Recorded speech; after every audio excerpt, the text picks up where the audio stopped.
चलिए शुरू करते हैं सॉइल साइंस का। ये पार्ट 1 वीडियो है सॉइल साइंस का। इसमें हम देखेंगे क्लासिफिकेशन ऑफ रॉक्स, और जो क्वेश्चंस आते हैं आपके वो आएंगे सोर्सेस ऑफ प्लांट न्यूट्रिएंट से। बहुत ज़्यादा क्वेश्चंस आते हैं। Chemical composition of earth crust, इससे क्वेश्चंस आते हैं बहुत सारे। तो देखेंगे हम क्या क्या क्वेश्चंस आते हैं, और रॉक्स और इसके विदरिंग के बारे में थोड़ा सा पढ़ेंगे। तो जो भी क्वेश्चंस आते हैं मैं जरूर डिस्कस करूंगा, और ये बिल्कुल फ्री क्लासेस है। मेरा नाम है रोशन कुमार। चलिए शुरू करते हैं। तो सबसे पहले, based on mode of formation, rocks कितने तरह के होते हैं? 3 तरह के होते हैं, igneous rocks, sedimentary rocks and metamorphic rocks. देखिए एक सिंपल सा एग्जांपल दूंगा, उसको आप ध्यान में रखना, सब चीजें याद रहेंगी और सब कुछ समझ में आएगा। ये एक पहाड़ है, ठीक है, एक नदी बह रही है। ऐसी पिक्चर देखी होगी आपने टीवी वगैरह में। और ये सिंपल पहाड़ नहीं है, ज्वालामुखी वाला पहाड़ है, ठीक है। इसके अंदर मैग्मा है, लिक्विड मैग्मा है, हॉट। अब देखो होता क्या है, जब बहुत ज्यादा प्रेशर बढ़ जाता है तो फट के ये बाहर आ जाता है, मैग्मा बाहर आ जाता है, ठीक है। तो चलो ऐसा ही कुछ हुआ, और ये ज्वालामुखी फट गया और इसके अंदर का जो लिक्विड मैग्मा है वो बाहर आ गया, ठीक है।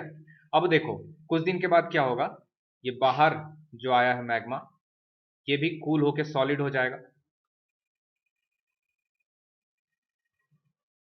और अंदर भी सारे तो बाहर आए नहीं है, क्योंकि जब तक प्रेशर रहेगा तब तक ही बाहर आता है ना। तो अंदर भी कूल होकर सॉलिड हो जाएंगे मैग्मा।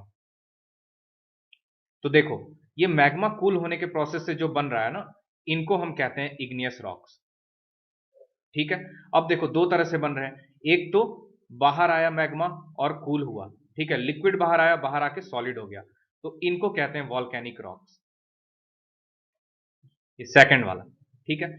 और दूसरा क्या होता है, एक अंदर ही सॉलिड हो गया है ना, बाहर जो नहीं निकल पाया था लिक्विड मैग्मा, ये अंदर ही कूल हुआ और फिर सॉलिड हो गया, और फिर अर्थ मूवमेंट्स की वजह से ये बाहर आ जाता है, ये वाला बाहर आ जाता है। तो इस तरह से जो रॉक्स बनते हैं उनको कहते हैं प्लूटोनिक रॉक्स। ये दोनों ये दोनों इग्नियस रॉक्स हो गए, ठीक है। इनके एग्जांपल्स हैं, प्लूटोनिक रॉक्स के एग्जांपल में सबसे इंपॉर्टेंट होता है ग्रेनाइट, उसके अलावा डायोराइट, साइनाइट, गैब्रो, ये सारे हैं। वॉल्केनिक रॉक्स जो बाहर आके सॉलिड हुए थे मैग्मा, वो होते हैं। इनका एग्जांपल अगर देखें सबसे मेन है बेसाल्ट, और उसके बाद अदर एग्जांपल्स में ट्रैकाइट, एंडेसाइट, ये सारे हैं, ठीक है। उसके बाद सेडिमेंट्री रॉक्स की बात करते हैं। देखो नदी यहाँ मैंने इसीलिए बनाया था, ठीक है। अब देखो यहाँ जो इग्नियस रॉक्स बने हैं, ठीक है, तो जब नदी बह रही है तो क्या होगा, इसको तोड़ तोड़ कर अपने साथ बहाएगी, ठीक है। एक मैं यहाँ साफ साफ फिगर बनाता हूँ तो आपको समझ में आएगा। ये नदी बह रही है और इसके साथ साथ ये टूट टूट कर फ्रैगमेंट्स इसके बहते जाएंगे। क्या होगा आगे चलने के बाद, एक जगह ये मान लो डिपॉजिट हो रहा है, ठीक है। एक लेयर डिपॉजिट हुआ, उसके ऊपर से दूसरी लेयर, उसके ऊपर से तीसरी लेयर, चौथी लेयर, ये मोटा होता जाएगा, ठीक है। और क्या होगा, जो नीचे होगा इस पर बहुत ज्यादा प्रेशर पड़ेगा, ठीक है। तो प्रेशर होने से ये फिर क्या होगा, सीमेंटेशन प्रोसेस होगा और ये भी सॉलिड हो जाएगा। तो इस तरह से जो बनता है ना, इसको कहते हैं सेडिमेंट्री रॉक्स, ये सेकंड वाला। इसके एग्जांपल्स हैं limestone, sandstone, dolomite shale, conglomerate, ये सारे इसके एग्जांपल्स हैं। क्या हो रहा है, फ्रैगमेंटेशन हो रहा है, पहले तो इग्नियस रॉक्स टूट रहे हैं, ठीक है, उसके बाद फिर सीमेंटेशन प्रोसेस हो रहा है। तो इस तरह से ये बनते हैं, इग्नियस रॉक से ट्रांसफॉर्मेशन होकर बनता है ये सेडिमेंट्री रॉक। लाइमस्टोन, बहुत सारे एक्सेसरीज बाथरूम के जो होते हैं वो लाइमस्टोन से बनते हैं।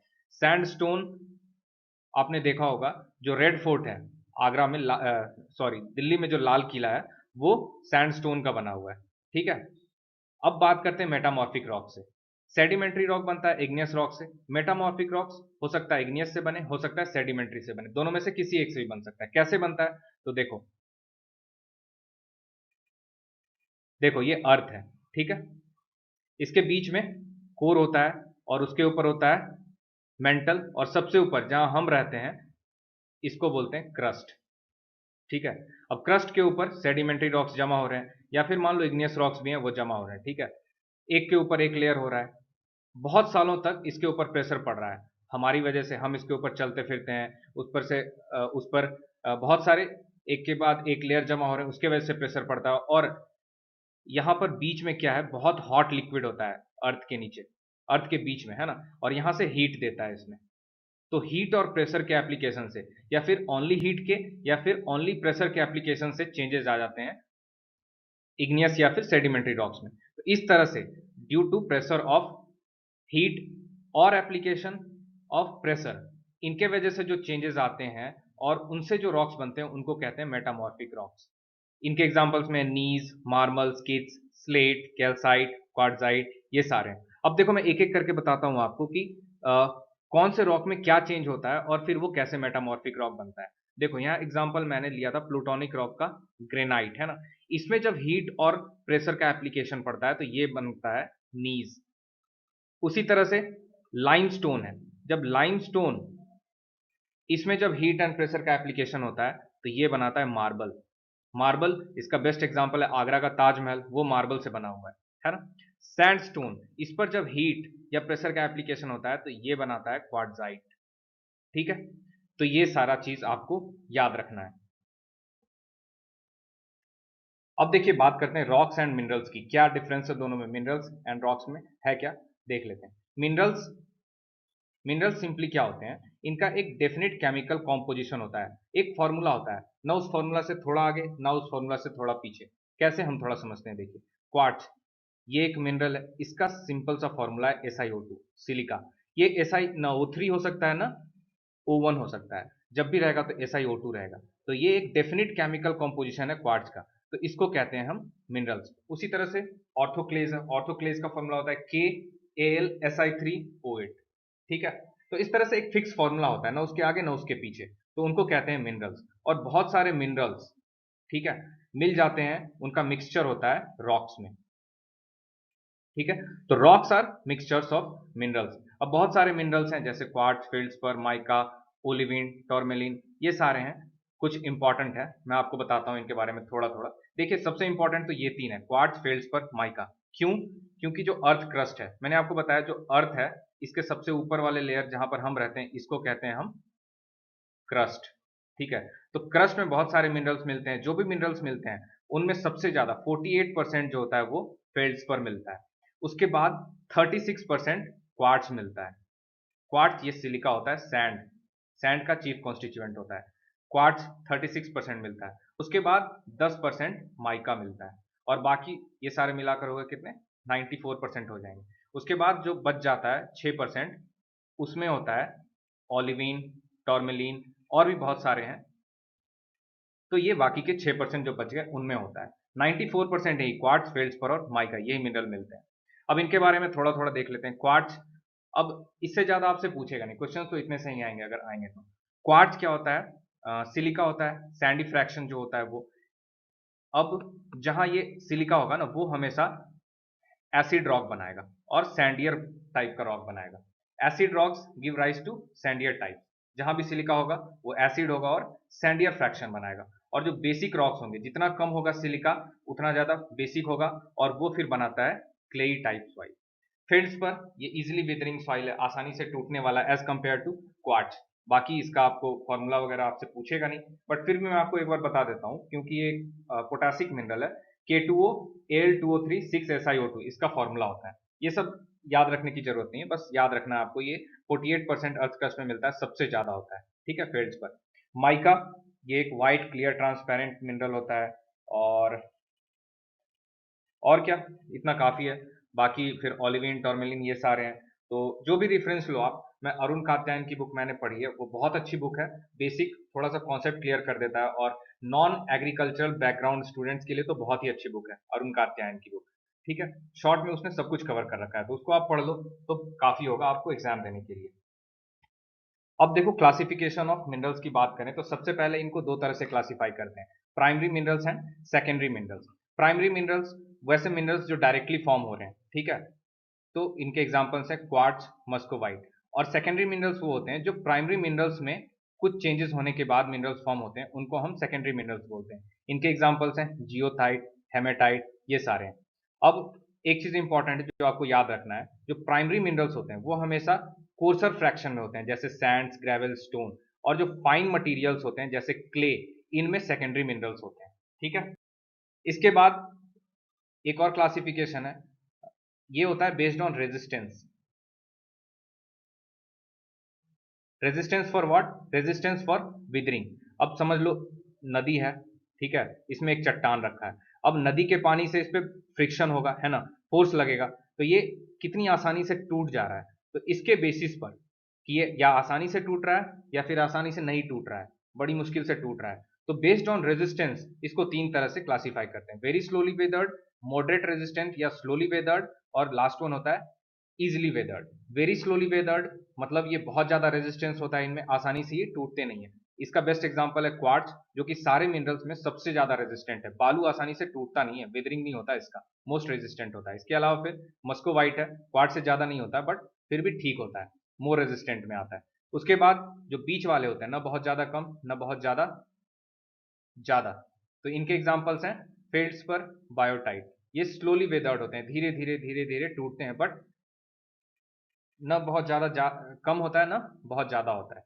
उसके बाद इजिली वेदर्ड होते हैं, जो आसानी से टूट जाते हैं, इनमें बहुत कम रेजिस्टेंस होता है। तो ये एग्जांपल, इनका एग्जांपल है ऑगाइट, हॉर्नब्लेंडे, ओलिवीन, कैल्साइट, ये सारे। इसके बाद based on silica content percentage, जितना ज्यादा सिलिका होगा SiO2 उतना एसिडिक होगा रॉक।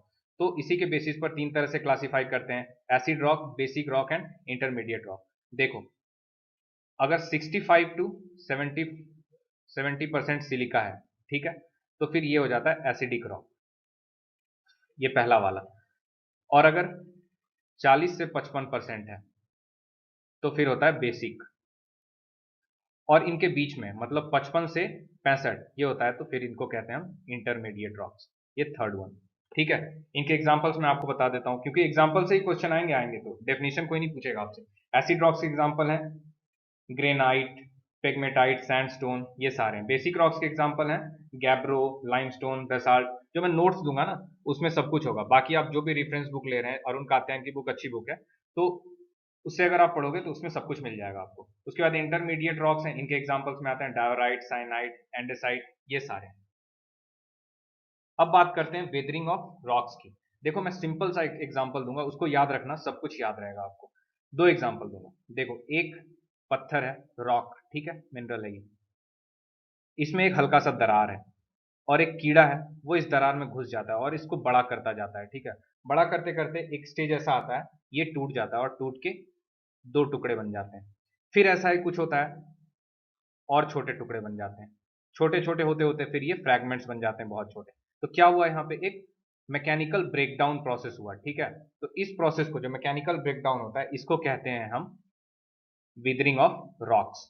ठीक है, अब ये एक बायोलॉजिकल एजेंट है, कीड़ा है, वॉर्म है, इसकी वजह से हो रहा है, तो इसको हम बायोलॉजिकल विदरिंग कहेंगे।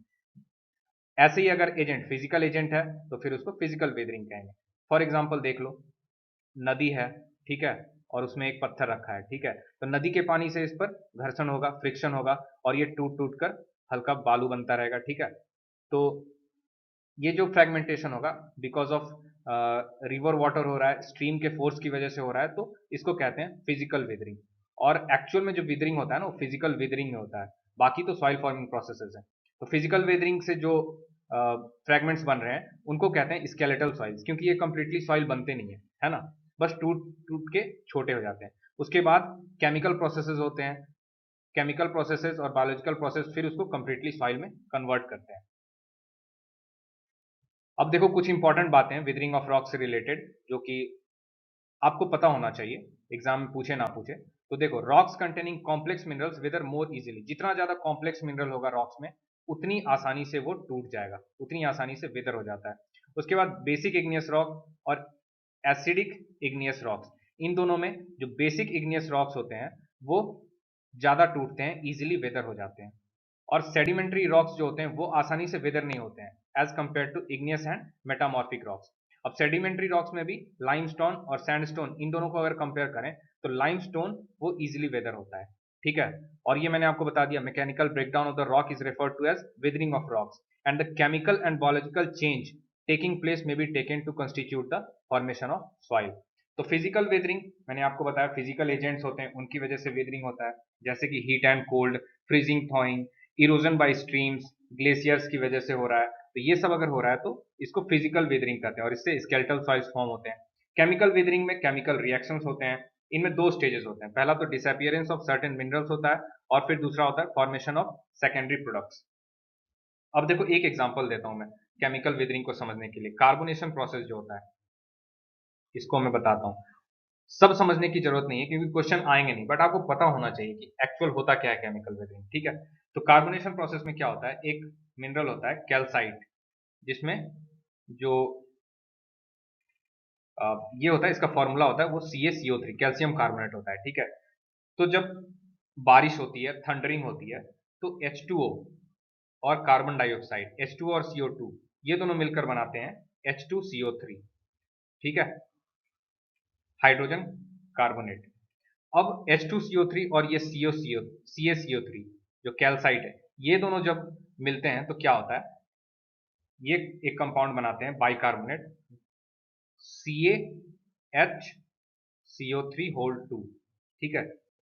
HCO3 है, बाइकार्बोनेट होल 2 है, ठीक है। तो क्या होता है, ये जो कंपाउंड बन रहा है ये फिर धीरे धीरे प्रेसिपिटेट हो जाता है और नीचे जमा होता है, और फिर एक न्यूक्लियाई के रूप में ये सर्व करता है, और इसके ऊपर से फिर और जमा होते होते होते फिर ये बड़ा बन जाता है, और इस तरह से बनता है कंकड़। ये होता है एक्चुअल कंकड़, ठीक है। तो यहाँ देखो एक केमिकल प्रोसेस हो रहा है, पहले H2O CO2 ये दोनों मिलकर H2CO3 बना रहे हैं, फिर कैल्साइट के साथ रिएक्शन हो रहा है और फिर ये बाइकार्बोनेट बना रहा है। तो इस तरह से जो कंकड़ फॉर्म हो रहा है ये कार्बोनेशन प्रोसेस से हो रहा है, तो ये केमिकल वीदरिंग प्रोसेस हो रहा है यहाँ पे, है ना। तो ये जो पूरा केमिकल रिएक्शन हो रहा है ये एजेंट है इस वीदरिंग का, इसलिए इसको कहेंगे हम केमिकल वीदरिंग। बायोलॉजिकल विदरिंग, ये बायोलॉजिकल एजेंट्स की वजह से होता है, होता सब कुछ वही है, बस यहाँ पर जो एजेंट होते हैं वो बायोलॉजिकल होते हैं। जैसे मैंने आपको एक एग्जांपल दिया था कीड़े वाला, है ना, तो वो कीड़ा क्या है, एक बायोलॉजिकल एजेंट है। तो इस तरह से जो विदरिंग हो रहा है वो बायोलॉजिकल विदरिंग कहलाएगा। तो अब देखिए, हमने समझ लिया रॉक्स क्या है, मिनरल्स क्या है, उनके एग्जांपल्स देख लिए, कैसे कैसे वो बन रहे हैं उनको समझ लिया। तो वो एक इंपॉर्टेंट टॉपिक हो गया जो एग्जाम में आपसे पूछ सकते हैं, उनसे क्वेश्चन पूछ सकते हैं। उसके अलावा इस यूनिट में सोर्सेस ऑफ प्लांट न्यूट्रिएंट, ये एक क्वेश्चन आपसे एग्जाम में आ सकता है। देखिए ये सिंपली दो टेबल हैं, एक सोर्सेज ऑफ प्लांट न्यूट्रिएंट्स के, एक chemical composition of earth crust. इन दोनों का एक एक टेबल है, उसको आपको याद कर लेना है, किसी भी बुक से उठा लो। मैं अरुण कात्यायन की बुक रेफर करता हूँ, अच्छी बुक है वो, और बेसिक्स उन्होंने क्लियर कर रखे हैं, तो उसमें थोड़ी सी समझने में आसानी होती है। बाकी आप कोई भी बुक पढ़ो, RK शर्मा की बुक है, पिछले साल क्वेश्चन आई थी, और नेम रासुंडा उठा लो, वो तो अरुण कात्यायन की नोट्स बनाए हुए हैं उसमें, ऐसा लगता है पढ़ के उसको। तो कोई भी बुक पढ़ो, सब कुछ मिलेगा उसमें।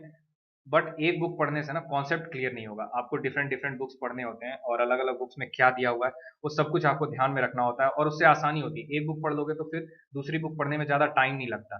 तो इस तरह से अगर पढ़ोगे ना तो क्वेश्चंस आपको याद रहेंगे, क्योंकि इधर से उधर जब क्वेश्चंस घुमाकर पूछते हैं, एक बुक में किसी तरह से क्वेश्चन होता है, दूसरी बुक में किसी तरह से, तो फिर चीजें याद रहती हैं, ठीक है। तो इसी तरह से आपको पढ़ना है। अब सोर्सेस ऑफ प्लांट न्यूट्रिएंट्स, ये एक टेबल दिया हुआ है, इसमें सिंपली क्वेश्चन कैसे पूछेंगे आपसे, जैसे दे देंगे, एक एग्जांपल ले लो, डोलोमाइट, ये एक मिनरल है, आपसे एग्जाम में पूछेंगे dolomite mineral is a source of which plant nutrient. Option आपको दे देंगे, कार्बन है, फास्फोरस है, पोटासियम है, मैग्नीशियम है। तो डोलोमाइट मैग्नीशियम का सोर्स होता है, ठीक है। ऐसे ही बहुत सारे मिनरल्स हैं, जैसे हॉर्नब्लेंड है, ये भी मैग्नीशियम का होता है। माइका पोटासियम का होता है, ऑर्थोक्लेज पोटासियम का होता है, मोंटमोरिलनाइट मैग्नीशियम एंड पोटासियम दोनों का होता है, कैवलिनाइट फास्फोरस का होता है। ऐसे ही पूरी एक टेबल है, उसको आपको याद रखना है, जितना हो सके उतना याद रखना, एग्जाम में क्वेश्चंस आते हैं इससे। उसके बाद chemical composition of earth crust, इससे क्या क्वेश्चन पूछेंगे, देखो जैसे ये अर्थ है ना, इसका ऊपरी लेयर इसको क्रस्ट बोलते हैं। क्रस्ट में बहुत सारे एलिमेंट्स मिलते हैं, जैसे ऑक्सीजन, सिलिकॉन, एल्यूमिनियम, बहुत सारे मिलते हैं, है ना। तो इसमें आपसे पूछ सकता है ऑक्सीजन का क्या परसेंटेज है। ऑक्सीजन सबसे ज्यादा मिलता है 49.2%, उसके बाद सिलिकॉन होता है 25.67%। तो ये पूरी एक टेबल है, उसको आप याद कर लोगे। आयरन मिलता है 4.71%, ठीक है। तो ये टेबल आप याद कर लोगे। ये दो बहुत ही इंपॉर्टेंट टेबल हैं, इससे क्वेश्चन आएंगे। तो जो भी इंपॉर्टेंट क्वेश्चंस बन सकते थे इस यूनिट में हमने सारे देख लिए। अब इसके बाद आपको बुक्स पढ़ने हैं, तो अरुण कात्यायन की बुक मैं रेफरेंस लेता हूँ, इसके अलावा आपने इमरान सुंडा या RK शर्मा की बुक है, शॉर्ट में नोट्स बनाए हुए हैं, उनको भी पढ़ सकते हो। नेमरा सुंडा तो ऐसा लगेगा ना आपको जैसे अरुण कात्यायन की बुक की ही नोट्स बनाई हुई है, तो उसको भी पढ़ सकते हो, शॉर्ट में है, आसानी होता है याद करने में। तो आपको अलग अलग बुक्स पढ़ने हैं, ताकि जितना कॉन्सेप्ट आप क्लियर रखोगे उतनी आसानी होगी एग्जाम में आपको आंसर करने में, क्योंकि पिछले बार RK शर्मा से क्वेश्चंस आए थे बहुत सारे, तो जरूरी नहीं है कि इस साल भी उसी से आए, है ना। तो आपको अपने बेसिक कॉन्सेप्ट्स को क्लियर रखने हैं, ताकि कहीं से भी क्वेश्चन आए उसको आप आंसर कर सको। बेसिक्स क्लियर रखने, इतना ध्यान रखना है आपको। खुद के नोट्स बनाओ, एग्जाम के टाइम में वो रेफर करने में आपको बहुत आसानी होगी। मैं तो ये बोलूंगा आप बुक्स पढ़ो, अरुण कात्यायन की बुक पढ़ो, कोई भी अच्छी बुक पढ़ो और खुद के नोट्स बनाओ। टाइम आपके पास बहुत है और हम कोशिश करेंगे कि सिलेबस पूरी कंप्लीट कर दें नोटिफिकेशन आने से पहले। ये लेक्चर 1 था, इसके बाद लेक्चर 2 हम यहीं से स्टार्ट करेंगे और अपनी खुद की नोट्स बनाओ, वो ज्यादा अच्छा रहेगा। ठीक है, तो this was Roshan Kumar signing off, see you in the next video.